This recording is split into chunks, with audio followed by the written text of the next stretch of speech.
ಇವತ್ತು ಗೋಂಗೂರ ಚಟ್ನಿ ಅಂತ ತೋರಿಸ್ಕೊಡ್ತಾ ಇದ್ದೀನಿ. ಸ್ವಲ್ಪ ಎಣ್ಣೆ ಹಾಕಿ ಹುರ್ಕೋಬೇಕು. ಒಂದೇ ಸಮ ಗ್ರೀನ್ ಎಲ್ಲ ಹೋಗಿ ಬಣ್ಣ ಬದಲಾಗಬೇಕು. ಈ ತರ ಫುಲ್ ಪುಡಿ ಹಾಕಬೇಕು. ನೋಡಿ, ಇಷ್ಟ ಆದ್ರೆ ಸಾಕು. ತರಿ ತರಿಯಾಗೆ ದೋಸೆಗೆ, ಅನ್ನಕ್ಕೆ, ಎಲ್ಲದಕ್ಕೂ ಚೆನ್ನಾಗಿರುತ್ತೆ. ಇದು 6 ತಿಂಗಳ ತನಕ ನಾವು ಫ್ರಿಜ್ಜಲ್ಲಿ ಇಟ್ಟು ಯೂಸ್ ಮಾಡ್ಬೋದು.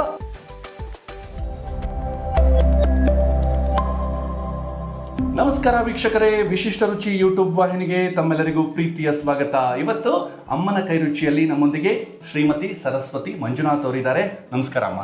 ನಮಸ್ಕಾರ ವೀಕ್ಷಕರಿಗೆಲ್ಲ ನನ್ನ ನಮಸ್ಕಾರಗಳು. ಸೊ ಇವತ್ತೇನು ತೋರಿಸ್ಕೊಡ್ತೀರಾ? ಇವತ್ತು ಗೋಂಗೂರ ಚಟ್ನಿ ಅಂತ ತೋರಿಸ್ಕೊಡ್ತಾ ಇದ್ದೀನಿ. ಇದು 6 ತಿಂಗಳ ತನಕ ನಾವು ಫ್ರಿಜ್ಜಲ್ಲಿ ಇಟ್ಟು ಯೂಸ್ ಮಾಡ್ಬೋದು. ಹಾಗೆ ಇಡಬೇಕು ಅಂದರೆ ಒಂದು ಸಣ್ಣ ಜಾಡಿನಲ್ಲಿ ಹಾಕಿ ಇಡ್ಬೋದು. ಓಕೆ, ಹಾಗಿದ್ರೆ ತಡೆ ಯಾಕೆ ವೀಕ್ಷಕರೇ, ಬನ್ನಿ ಇದಕ್ಕೆ ಏನೇನು ಬೇಕು ಹಾಗೇನೆ ಇದನ್ನ ಯಾವ ರೀತಿ ಮಾಡೋದು ಅಂತ ನೋಡೋಣ. ಮೊದಲಿಗೆ ಗೋಂಗೂರ ಸೊಪ್ಪು, ಇದನ್ನ ಕ್ಲೀನಾಗಿ ವಾಶ್ ಮಾಡಿಬಿಟ್ಟು ಸ್ವಲ್ಪ ನೀರಿಲ್ದಂಗೆ ಒಣಗಿಸಿ ಇಟ್ಕೊಂಡಿದ್ದೀವಿ. ನೆಕ್ಸ್ಟು ಮೆಣಸಿನಕಾಯಿ, ಇದು 2 ಕಟ್ಟಿದೆ ಸೊಪ್ಪು. ಇದಕ್ಕೆ 2 ಕಟ್ಟಿಗೆ ಒಂದು 20ರಿಂದ 25 ಮೆಣಸಿನ್ಕಾಯಿ ಹಾಕ್ತೀನಿ. ಮತ್ತು ಮೆಂತ್ಯ 2 ಸ್ಪೂನ್ ಮೆಂತ್ಯ, ಬೆಳ್ಳುಳ್ಳಿ ನಿಮಗೆ ಬೇಕಾದಷ್ಟು, ಹುಣಸೆ ಹಣ್ಣು 1 ನಿಂಬೆ ಹಣ್ಣಿನ ಗಾತ್ರದಷ್ಟು, ಸಾಸಿವೆ ಒಗ್ಗರಣೆಗೆ, ಎಣ್ಣೆ ಒಗ್ಗರಣೆಗೆ, ಉಪ್ಪು ರುಚಿಗೆ ತಕ್ಕಷ್ಟು, ಇಂಗು ಮತ್ತು ಅರಿಶಿನ. ಮೊದಲಿಗೆ ಬ್ಯಾಡಿಗೆ ಮೆಣಸಿನ್ಕಾಯಿ ತೊಗೊಂಡಿದ್ದೀನಿ. ಇಷ್ಟು ತೊಗೊಂಡಿದ್ದೀನಿ 2 ಕಟ್ಟಿಗೆ. ಇದಕ್ಕೆ ಮೆಂತ್ಯನೂ ಹಾಕ್ತಾ ಇದ್ದೀನಿ. 2 ಸ್ಪೂನಷ್ಟು ಮೆಂತ್ಯ ಇದೆ, ಅದನ್ನು ಹಾಕ್ತಾ ಇದ್ದೀನಿ. 1-2 ಸ್ಪೂನಷ್ಟು ಸಾಸಿವೆ, ಸ್ವಲ್ಪ ಎಣ್ಣೆ ಹಾಕಿ ಹುರ್ಕೋಬೇಕು.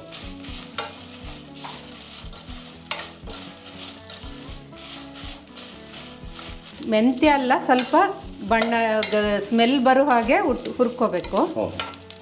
ಸೊ ಮೆಂತ್ಯ ಘಮ ಬರಬೇಕು. ಹಾಂ, ಹೌದಾ. ಹಾಗೆ ಸಾಸಿವೆನೂ ಈಗ ಚಟಪಟ ಅಂತಿದೆ. ಹಾಂ, ಸಾಕು, ಆಫ್ ಮಾಡಿ. ಓಕೆ. ನೋಡಿ, ಈ ಥರ ಹುರ್ಕೋಬೇಕು. ಮೆಂತ್ಯ, ಸಾಸಿವೆ, ಹಾಗೇನೆ ಬ್ಯಾಡಗಿ ಮೆಣಸಿನಕಾಯಿ. ಇದೇ ಕಾವಲ್ಲಿ ಗರಿ ಗರಿ ಆಗುತ್ತದು. ಓಕೆ. ಇದನ್ನು ಒಂದು ಪಾತ್ರೆಗೆ ಬಗ್ಸಿಟ್ಕೊಳ್ಳೋಣ.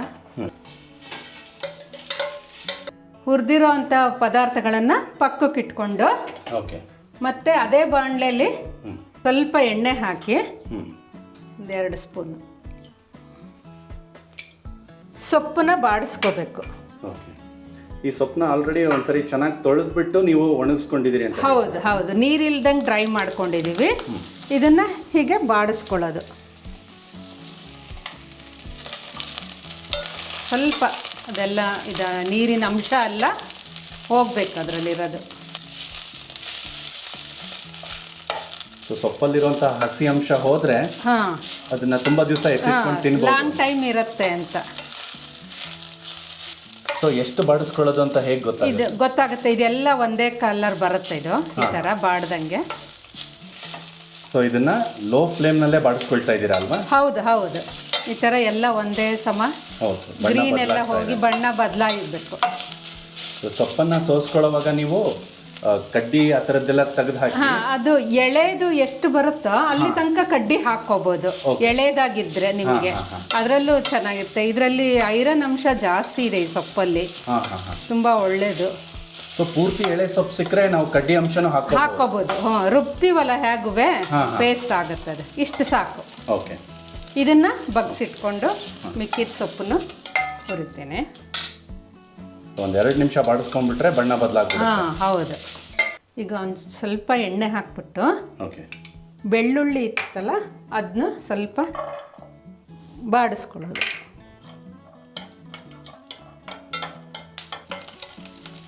ಬೆಳ್ಳುಳ್ಳಿ ಬೇಡಲೋದವರು ಸ್ಕಿಪ್ ಮಾಡ್ಬೋದು, ಹಿಂಗೆ ಹಾಕ್ಕೋಬೋದು. ಬೆಳ್ಳುಳ್ಳಿ ಬೇಕೇ ಬೇಕು ಅಂತ ಏನಿಲ್ಲ. ಸಾಕು, ಇಷ್ಟು ಬಾಡಿಸಿದ್ರೆ ಸಾಕು. ಇದನ್ನು ಸೊಪ್ಪಿನ ಜೊತೆ ಹಾಕೋತಾ ಇದ್ದೀನಿ. ಮಿಕ್ಸಿ ಜಾರ್ಗೆ ಮೆಣಸಿನ್ಕಾಯಿ, ಮೆಂತ್ಯ, ಸಾಸಿವೆ ಹುರಿದಿಟ್ಟಿದ್ದೆಲ್ಲ ಅದನ್ನು ಹಾಕಿದ್ದೀನಿ. ಅದ್ರ ಜೊತೆಗೆ ಸ್ವಲ್ಪ ಹುಣಸೆ ಹಣ್ಣು, 1 ನಿಂಬೆ ಹಣ್ಣಿನ ಗಾತ್ರದಷ್ಟು ಹುಣಸೆ ಹಣ್ಣು ಹಾಕ್ತಾ ಇದ್ದೀನಿ. 2 ಸ್ಪೂನು ಉಪ್ಪು ಹಾಕ್ತಾ ಇದ್ದೀನಿ.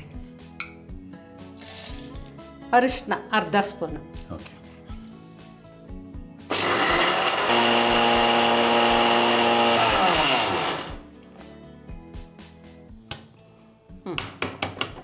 ಈಗ ಆಗಿದೆ ನೋಡಿ.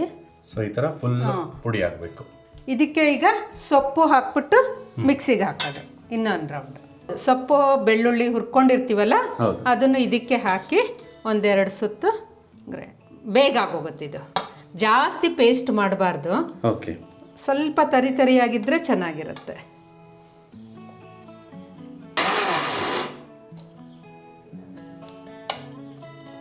ಸೊ ಮಧ್ಯದಲ್ಲಿ ಈ ಥರ ಕೈ ಆಡಿಸ್ಕೊಳ್ತಾ ಇರ್ಬೇಕು. ಹೌದು ಹೌದು, ಇಲ್ಲಾಂದರೆ ಅದು ಗಟ್ಟಿ ಆಗ್ಬಿಡುತ್ತೆ. ನೀರು ಹಾಕಲ್ವಲ್ಲ, ಅದಕ್ಕೆ ಮಧ್ಯದಲ್ಲಿ ಕೈ ಆಡಿಸ್ತಿರ್ಬೇಕು. ನೋಡಿ, ಇಷ್ಟಾದ್ರೆ ಸಾಕು ತರಿಯಾಗೆ. ರನ್ ಆಗ್ಲಿಲ್ಲ ಅಂದ್ರೆ 2 ಟ್ರಿಪ್ ಹಾಕೋಬಹುದು ನೀವು. ಈ ನೀರ್ ಮಾತ್ರ ಹಾಕೋಬೇಡಿ, ನೀರ್ ಹಾಕೊಂಡ್ರೆ ಹಾಳಾಗೋಗುತ್ತೆ ಚಟ್ನಿ. 2 ಟ್ರಿಪ್ ಹಾಕೊಂಡು ನೀರಿಲ್ದಂಗೆ ಈ ತರ ತರಿಯಾಗಿ ರುಬ್ಕೊಡಿ. ಈಗ ಅದೇ ಬಾಣಲೆಗೆ ಸ್ವಲ್ಪ ಎಣ್ಣೆ ಹಾಕೊಂಡು ಒಗ್ಗರಣೆ ಮಾಡ್ಕೊಳ್ಳೋಣ. ಅದಕ್ಕೆ ಒಂದು 4-5 ಸ್ಪೂನ್ ಎಣ್ಣೆ ಹಾಕ್ತಿರ್ತೀನಿ. ಇಷ್ಟು ಎಣ್ಣೆ ಹಾಕಿದ್ದೀನಿ, 5 ಸ್ಪೂನ್ ಹಾಕಿದ್ದೀನಿ. ಈಗ ಎಣ್ಣೆ ಕಾದಿದೆ, ಇದಕ್ಕೆ ಸಾಸಿವೆ ಹಾಕ್ತಾ ಇದ್ದೀನಿ. 2 ಸ್ಪೂನ್ ಸಾಸಿವೆ ಹಾಕಿದ್ದೀನಿ. ಸ್ವಲ್ಪ ಇಂಗು, ಒಂದು ಅರ್ಧ ಸ್ಪೂನಷ್ಟು ಇಂಗು, ಮತ್ತು 1-2 ಮೆಣಸಿನ್ಕಾಯಿ ಸುಮ್ಮನೆ. ಸ್ಟವ್ ಆರಿಸ್ಬಿಡಿ ಅದೇ ಇದ್ರಲ್ಲಿ. ಈ ರುಬ್ಬಿರ್ತೀವಲ್ಲ ಚಟ್ನಿನ, ಅದನ್ನು ಇದಕ್ಕೆ ಹಾಕ್ಕೊಂಡು ಅದೇ ಬಿಸಿಗೆ ಸಾಕು, ಮತ್ತೇನು ಬಿಸಿ ಮಾಡೋದು ಬೇಡ. ಈ ರುಬ್ಬಿರೋದನ್ನು ಹಾಕ್ಕೊಂಡು ಚೆನ್ನಾಗಿ ಮಿಕ್ಸ್ ಮಾಡಬೇಕು. ಮತ್ತೆ ಇದು ಚೆನ್ನಾಗಿ ತಣ್ಣಗಾದ್ಮೇಲೆ ನೀವು ಫ್ರಿಜ್ಜೆಲ್ಲ ಅಥವಾ ಇಟ್ಕೋಬೇಕು ಆರಿದ್ಮೇಲೆ.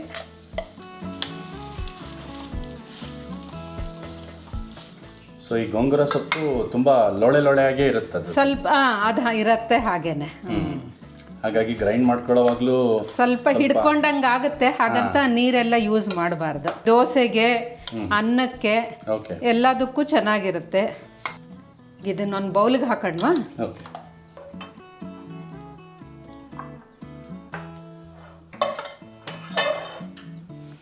ಸ್ವಲ್ಪ ತುಪ್ಪ ಹಾಕೊಂಡು ಬಿಸಿ ಅನ್ನಕ್ಕೆ ಹಾಕೊಂಡು ತಿಂದರೆ ತುಂಬ ಚೆನ್ನಾಗಿರುತ್ತೆ.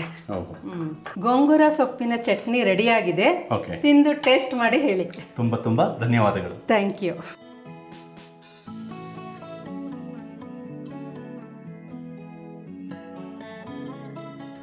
ಸೊ ವೀಕ್ಷಕರೇ, ನೋಡಿದ್ರಲ್ಲ ಯಾವ ರೀತಿ ಈ ಒಂದು ಸಂಚಿಕೆಯಲ್ಲಿ ಶ್ರೀಮತಿ ಸರಸ್ವತಿ ಮಂಜುನಾಥ್ ಅವರು ಬಂದು ಈ ಗೋಂಗೂರ ಚಟ್ನಿಯನ್ನು ತುಂಬಾ ಸರಳವಾದ ರೀತಿಯಲ್ಲಿ ಯಾವ ರೀತಿ ಮಾಡೋದು ಅಂತ ಅವರು ತೋರಿಸ್ಕೊಟ್ಟಿದ್ದಾರೆ.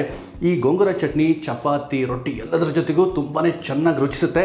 ವಿಶೇಷವಾಗಿ ಬಿಸಿ ಬಿಸಿ ಅನ್ನ ತುಪ್ಪ ಇದ್ಬಿಟ್ರಂತೂ ಕೇಳೋ ಮಾತೇ ಇಲ್ಲ. ಹೊಟ್ಟೆ ತುಂಬ ಊಟ ಮಾಡಬಹುದು ಬರೀ ಇಂತಹ ಒಂದು ಚಟ್ನಿ ಇದ್ದರೆ ಸಾಕು. ಬನ್ನಿ ಈಗ ಅನ್ನ ತುಪ್ಪದ ಜೊತೆಗೆ ಈ ಗೋಂಗೂರ ಚಟ್ನಿ ಯಾವ ರೀತಿ ರುಚಿ ಕೊಡುತ್ತೆ ಅಂತ ನೋಡೋಣ. ಅನ್ನ ಬಿಸಿ ಇದ್ದಾಗಲೇ ಸ್ವಲ್ಪ ತುಪ್ಪನ ಹಾಕ್ಕೊಂಡು ಈ ಗೋಂಗೂರ ಚಟ್ನಿಯನ್ನು ಕಲಿಸ್ಕೊಂಡು ತಿಂದರೆ ಬಹಳ ಚೆನ್ನಾಗಿ ರುಚಿ ಕೊಡುತ್ತೆ ಅಂತ ಹೇಳಿದ್ದಾರೆ.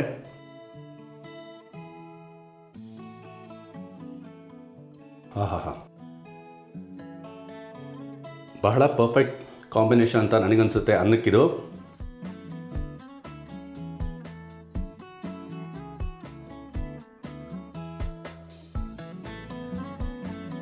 ಗೋಂಗೂರ ಚಟ್ನಿ ಸ್ವಲ್ಪ ಹುಳಿ ಅಂಶವನ್ನು ಹೊಂದಿರುತ್ತೆ.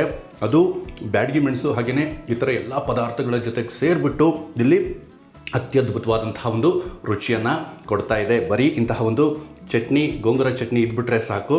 ನಾವು ಮನೆಯಲ್ಲಿ ಬರೀ ಅನ್ನ ಮಾಡಿಕೊಂಡ್ರೆ ಸಾಕು, ಹೊಟ್ಟೆ ತುಂಬ ಊಟ ಮಾಡಬಹುದು. ಏನಂತೀರಾ ವೀಕ್ಷಕರೇ? ನೋಡಿದ್ರಲ್ಲ ಈ ಸಂಚಿಕೆಯಲ್ಲಿ ಗೋಂಗೂರ ಚಟ್ನಿಯನ್ನು ಯಾವ ರೀತಿ ಮಾಡೋದು ಅಂತ ನೋಡಿದ್ವಿ. ಇದೇ ರೀತಿ ನಮ್ಮ ಮುಂದಿನ ಸಂಚಿಕೆಗಳಲ್ಲೂ ಕೂಡ ಇದೇ ರೀತಿಯ ನಮ್ಮ ಪಾರಂಪರಿಕ ಶೈಲಿಯ ವಿಶಿಷ್ಟವಾದ ಖಾದ್ಯಗಳನ್ನು ನಾವು ನಮ್ಮ ವಿಶಿಷ್ಟ ರುಚಿ ವಾಹಿನಿಯ ಮೂಲಕ ಪರಿಚಯಿಸ್ತಾನೆ ಹೋಗ್ತೇವೆ.